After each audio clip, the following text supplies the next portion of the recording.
Welcome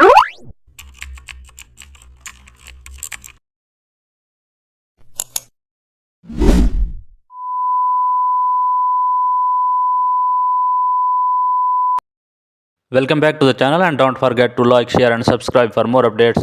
Today we are diving into an exciting tutorial HDR toning for car photos. Open your car photo to bring out scripting highlights and reflections. Convert it into a smart object to adjust HDR later.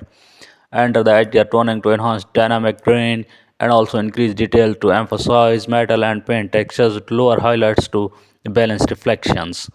Lift shadows to show interior and wheel details. Adjust gamma for clean midtones. Increase strength for an impactful automatic look. Add vibrance to bring richness to the core color. Lower saturation if needed for a premium tone. Modify exposure to highlight the core curves. Mask HDR from background areas. Refine all